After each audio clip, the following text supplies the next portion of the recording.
Hi, my name is Jake Vostenkemper, Director of Agronomy and Research here at Liqui-Grow. Welcome to our mid-season update in that third trip. And today I have with me Dan Lau. We are up in Clear Lake, Iowa at this beautiful new facility. I was blown away by this, Dan. Tell us about your new facility. It was a big project. We started in October, November last fall. It was a slow start because we were still continuing our fall season through that. We got things rolling November, December. First week of April was completion. So we still have a few things to finish up, but so far as the facility is operating full. Yeah. So. Well, Dan, when I saw this spring, when I was up here planting plots, I was like, we gotta have our next Lead Academy video here because this is an awesome facility. The second thing I have to tell you is when Katie and I dreamt this up about doing this up here, I was grimacing calling you, asking you to do it on June 19th. I was like, oh man, that's gonna be tough going. Yeah, but the rains have made it happen. Yeah, because absolutely. Today's pretty slow. Don't got a lot going on because it's just too wet. Yeah. Tell us a little bit, Dan, about how is this new addition, this new facility going to help you service your customers better? I would say number one, what we were after was climate control storage of our chemicals. We fight cold weather up here, and yeah, it's just about Canada. But bottom line is we need our chemicals, these premixes. Under cold temperatures, you have to mix them up. If you keep it in climate control, you don't have to worry about that mixing. So that is a huge benefit. The workspace to work with those chemicals in colder seasons, you can do that.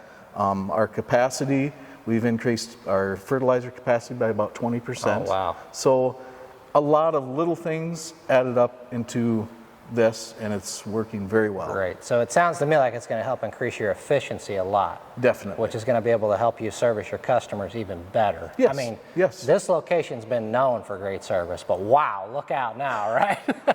All we can do is keep trying. All right, Dan. Well, thanks again for letting us film this video up here. Really appreciate it. This really is an awesome facility. If you're a farmer in the area, you ought to come check it out. They've done a nice job, and I'm happy for you, Dan. It really is going to help you quite a bit. Well, thank you, Jake.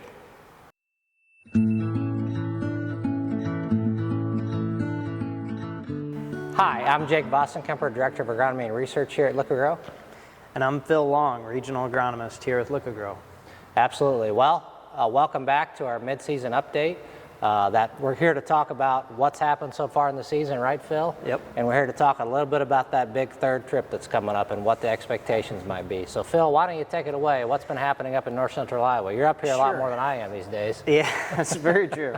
I cover this side, so I should be. But no, I mean, it's funny how I talk to a lot of guys, and you think every year's going to be, somewhat normal, and it's never normal. So I think we started out, we had a really good planting window, and actually I was looking back with our cool temperatures we've had here in May. I looked back at that first window in April, that April 10th through the 20th, roughly 18th, actually had more GDUs in that week than we did at that week during May from the 19th through the 26th. So, and we'll talk more about that, but we had a really good window starting off, and I'd say a lot of that corn that came up, I could point to some really good fields. But then once we got close to Easter, that started to become a tough window for the corn in terms of emergence and uniformity and so forth. Really threw some challenges at us, I'd say. There's definitely some, like I said, uneven emergence, and then some replant that went on, which also created other challenges. We had really good moisture, just to summarize that. I think moisture-wise, things sat pretty good.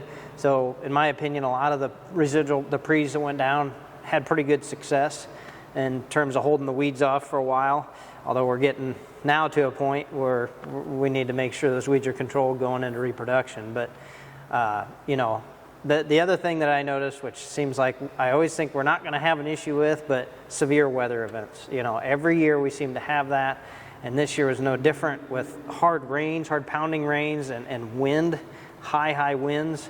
I saw a lot of sandblasting early on, which we had some issues with last year. And this is where, no-till I like no-till, but that residue can really get blowing. And in no-till or tilled fields, we had soil blowing, we had residue blowing, and tearing plants up. Thankfully, they were small. But that obviously, there's just a lot of things going on that early part of the season where we thought, oh, it's going smooth, and it wasn't quite as smooth as we thought. Yeah, Phil. Down in eastern Iowa and northwest Illinois, we experienced very similar weather conditions at planting. So that kind of late April window was nice and fit and reasonably warm for that time of year. And then it's actually started to cool off again. So much like you, we were kind of in that same general weather pattern. What we haven't had to deal with, though, in general, is I have not heard a lot of reports of significant hail damage in eastern Iowa and northwest Illinois, but I have heard a lot of reports of that up here. So thankfully, we have not had to deal with that. Yeah, I've looked at a lot of hail damaged fields, corn and beans, obviously a different scenario with both, but there's been a lot of beans replanted that were hailed on pretty hard. Very spotty, so it just really depended where you're at. But there was a lot of dealing with the hail in terms of how to move forward with, the corn could get pretty curled and kinked up and stuff, trying to get out of that. Soybeans is just totally dependent if it took out the growing point. Yeah, absolutely. I mean, that seemed like the majority of it. And the other thing I've noticed quite a bit is on the residue side. So especially corn residue, there's a lot of corn on corn, and we get 250 bushel corn plus, and all that corn stalks and cobs and everything is really tough to manage. Depending on your tillage and how you dealt with it in the fall, and then how you dealt with it in the spring, can be a challenge. And I've seen it on both corn in the furrow, corn, residue on top of the emerging corn, stunting it, and then on the soybean side too. Especially no-till soybeans, it's tough to go over those. If you're going over rows of corn, or so that I would say is always an issue, but especially this year I noticed quite a bit too. Down in eastern Iowa and northwest Illinois, we had some inhibitional chilling injury from some of that early planted stuff. I actually told guys, I had a lot of phone calls about should we be planting corn before this rain, and I told guys in a lot of cases don't. And then I went ahead and planted plots anyway. And then I had some inhibitional chilling injury, right? I mean, do as I say, not as I do, right? So we did have some inhibitional chilling injury. We did have a heck of a crust that trapped both corn and soybean in the ground. And right now, most fields in eastern Iowa and northwest Illinois have greened up. They're starting to enter that rapid growth phase. They look beautiful. But I would be a little bit concerned, or I am concerned in some cases, that the stand isn't quite what we wanted. We've got a little more uneven emergence than we like to have because of that crusting. Okay, so don't get me wrong.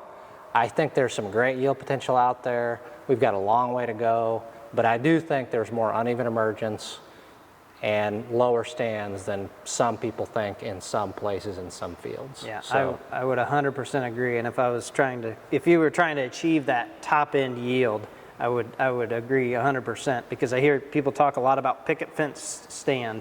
That doesn't concern me near as much as a non-uniformity in how they emerge, and there was quite a bit of that.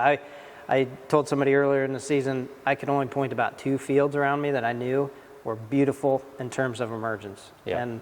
And that's just, like I said, it's the season we've been dealt. And crusting was a big deal, and we're not going to have time to get into today, but I mentioned to Katie earlier in the year that maybe we should do a whole Lead Academy video on crusting, why it happens, how to prevent it. It's something you can't completely prevent, but it is something that you can think about strategically. How am I going to reduce that from happening in the future? So maybe at a later time we can do a whole Lead Academy session on that. Yeah. I think it'd be a good one. Yep. The other thing that just, you talked about a normal year.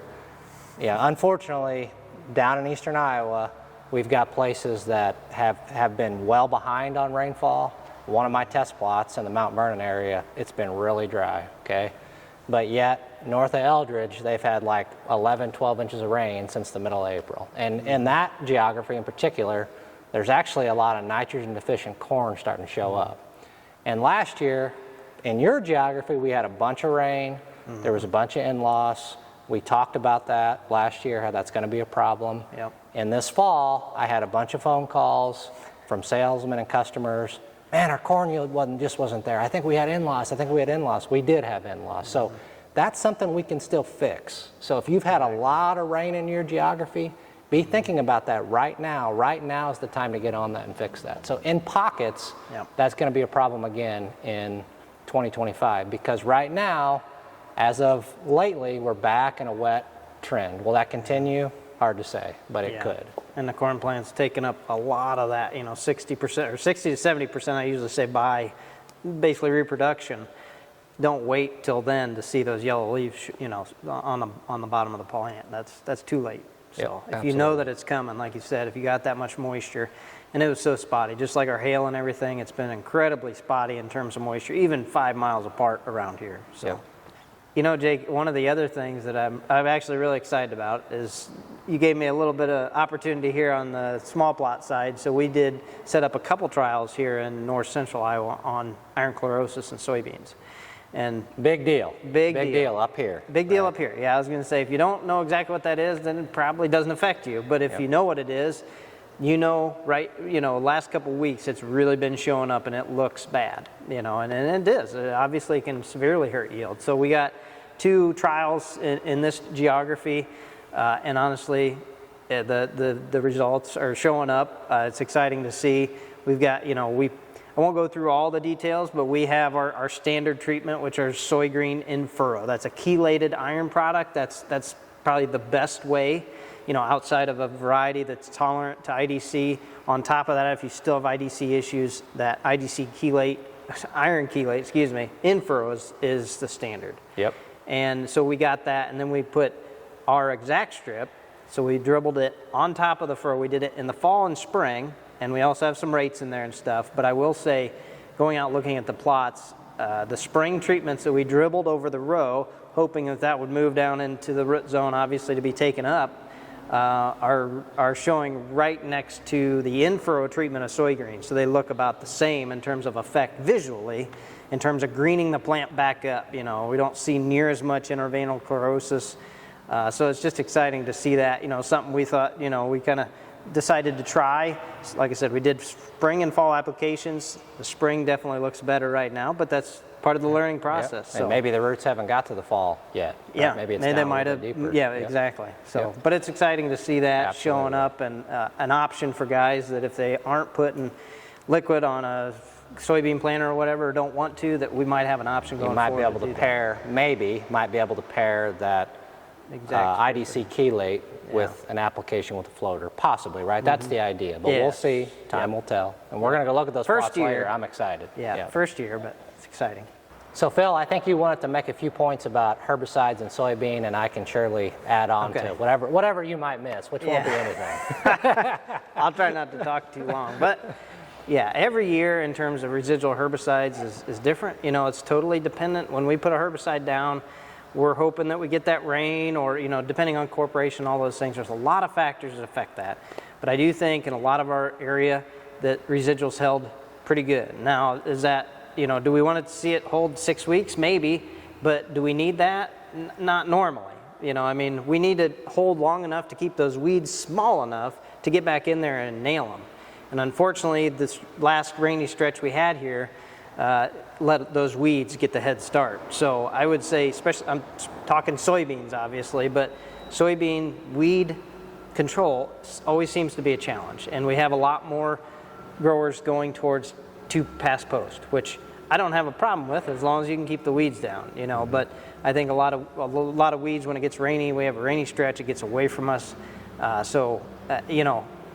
I know in the past, my advisor from Purdue, he had some research on this that showed about 30% yield loss in 30-inch rows if you let that go to R1, R2. And that's basically what we're looking at. We're here at the middle of the season, and if you've still got weeds, and I know we're going to be trying to control these, I absolutely agree, we got to control the weeds. So that 30% really comes from just competition. Those weeds, especially as they get tall, can really suck up, depending on the weed, but can really suck up moisture, nutrients, and soybeans are not very good at out-competing that. So we got to make sure we get them controlled, and R1, R2 is not the time to do it, but we need to get them controlled. So if that's the case, then absolutely control the weeds now. You're more limited, and obviously you need to pay attention to the label and what it says, so you're getting more and more limited by the day. But we got to get those weeds controlled in soybeans, because you don't need more weed seed produced that could potentially be resistant and whatnot. So the more we let that stuff go, the worse it gets. Yeah, and weed control, just like in north central Iowa and soybean in particular, seems like it's always problematic. And it's going to be that way in eastern Iowa and northwest Illinois too, and soybean in particular. The one thing I would like to say is I always get the comment about should we wait? How long should we wait? Oh, I want to see the weeds up. I understand that. You want to feel like you're killing something with your herbicide, okay? I get that inclination. But most of these passes are going to have residual in them. Let's not let those water hemp ever emerge. Let's go ahead and make the application, get the water hemp when they're small. The other thing we really need to be thinking about, and our team is very good at this, we've transitioned from a lot of dicamba acres to a lot of Liberty acres because of the legislation and our ability not to be able to use those post-dicamba products in soybean. But remember, our team is all over this, but if you're applying Liberty yourself, remember, plenty of gallons. We want those nozzles that are getting good coverage. You need good coverage with Liberty. Yep. We want to try to do it midday when we have plenty of sunlight after the application. Want to try to do it on a warm day. If you do all those things right, Liberty can take down water hemp. But if you do those things wrong, Liberty will not be as effective as you would like. Don't skimp on the AMS. Yeah. Don't skimp on the AMS. That's another one. Got to have the AMS in there. So, again, our team is great at that. But all right. So, Phil, I heard you talk about 2 post passes. You know, I've heard a little bit of discussion about that in eastern Iowa and northwest Illinois. But I've heard you talk about it quite a bit. I've heard some of our retail guys up here talk about it quite a bit. Why is that becoming a popular strategy in soybean? Yeah, I think a lot of it goes to, you know, number one, we're planting soybeans earlier, you know, and that's a good trend, I would say. But if you're planting soybeans early in April, a lot of times when guys are planting corn, maybe they have 2 planters. That could be also part of the scenario. But we're planting them earlier. So there's the weed pressure's not there. We don't have near the winter annual weed pressure. That once you get south, you have. So. Yeah, I mean, you get down in eastern Iowa and northwest Illinois, the winter annuals start to pick up quite a bit, and you need to control those too in some cases. But when I come up here to plant plots, there's nothing in the fields. So you don't have near the winter annual pressure that we would. Yeah. So that's one reason why it's a growing trend up here. Yeah, exactly. And obviously the logistics and time management. You know, a lot of guys, if they're going out there getting started, maybe they're planting both, they don't have time or whatever to get that pre-on, or, you know, like I said, it's cool, not a lot of weeds. Yep. Might be a little overconfident with a lack of weed pressure there. Yep. Like you mentioned earlier, guys like to see the weeds to kill them. But yeah, that can be a challenge. Yeah. Coming back. So do you think that that's a decent approach, 2 post passes? Well, every situation is different, but in my opinion, I like to see the residual because I think I like to see small weeds. You know, I don't like to see that weed pressure there. This is something on the soybean side especially. Weeds can rob a lot of yield from beans, even if it doesn't look bad. It doesn't have to be a big grass patch that's obvious and stunted, but weeds can rob a lot of moisture and nutrients from soybeans, and they're not good competitors. I mean, I used to live in Palmer Amaranth country. I can tell you, they're not good competitors with most weeds, including pigweeds. So, you know, I don't like to see the weeds get very tall, you know, and they go from this tall to this tall really quickly. Quick, particularly with this heat we're going to get. Yeah. Yep. So on the flip side of this, you know, weed control is really important too, but now we're going into that fungicide timing. You're going to ask me to make a prediction of what kind of diseases we're going to have when we're still, you know, with 100% certainty. Oh, yeah, yes, okay, that's Phil, what every farmer wants to know. They're tuning in right now. All right, so let's just kind of review some of the basics, right? So we are a little ways here from the plains flying, but we do need to start thinking about it now, okay? Yep.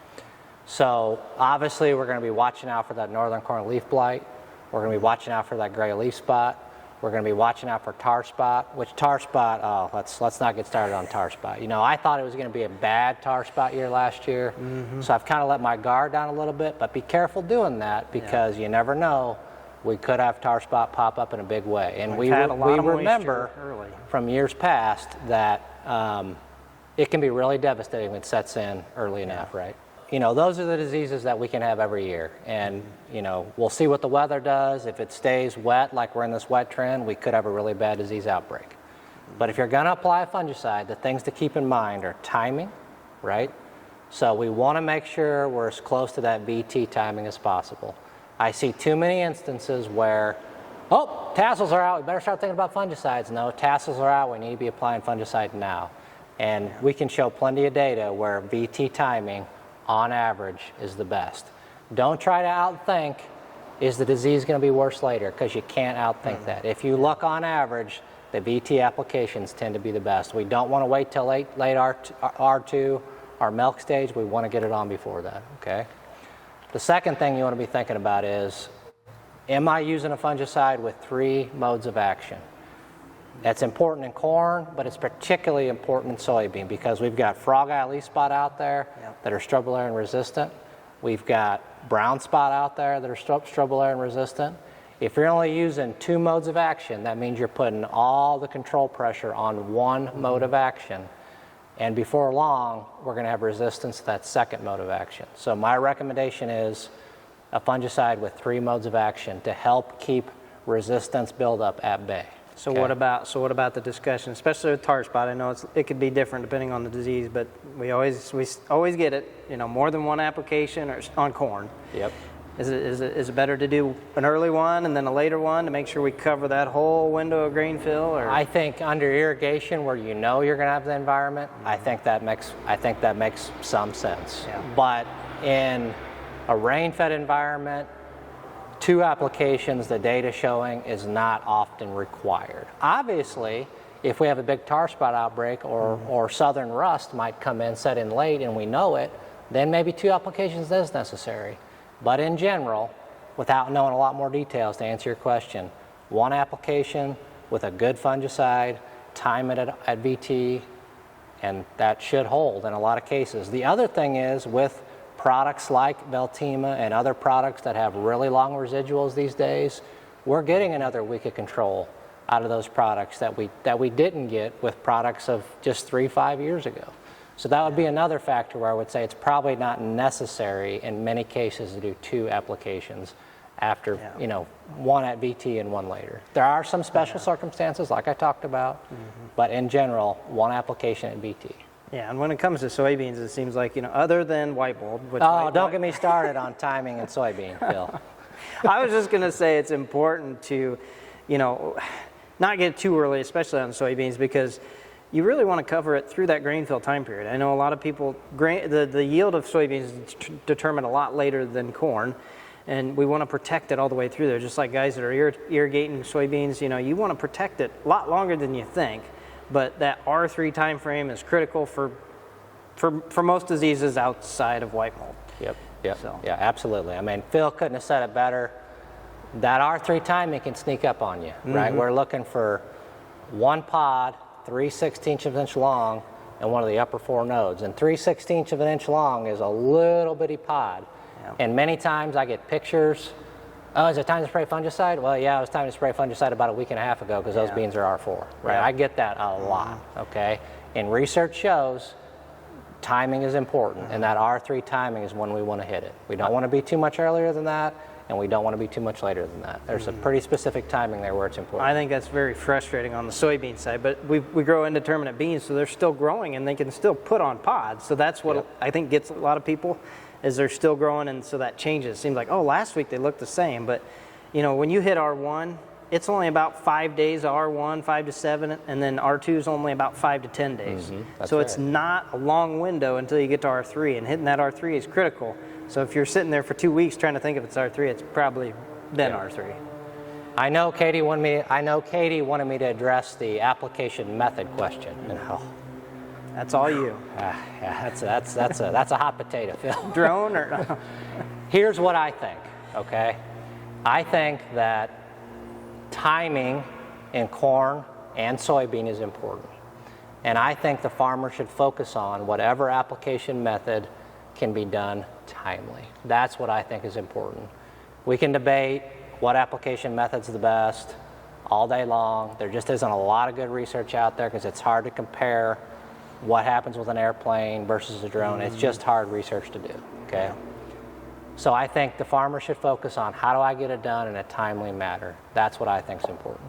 Yeah, so the other thing is, since we're talking about timing, we're talking about that 3rd trip, and now, especially with our research, we have a lot of other products that we could potentially get in. We always get asked about this, so what would be your thoughts on? Phil, I do always get asked about that. I get asked that question a lot, and unfortunately, because I'm not set up really good to do a lot of VT applications in corn, I don't have a lot of my own data, okay? But we had that conversation with the Syngenta Biologicals rep this morning regarding yield on. I have not tested it, but I think Paul Miller with Syngenta gave us a lot of great information. I believe that remobilizing sugar from the leaf area, and corn in particular, is an agronomic problem we need to solve. If I were a farmer, I would very much consider using yield on. I do think that that's an agronomic problem that we need to solve.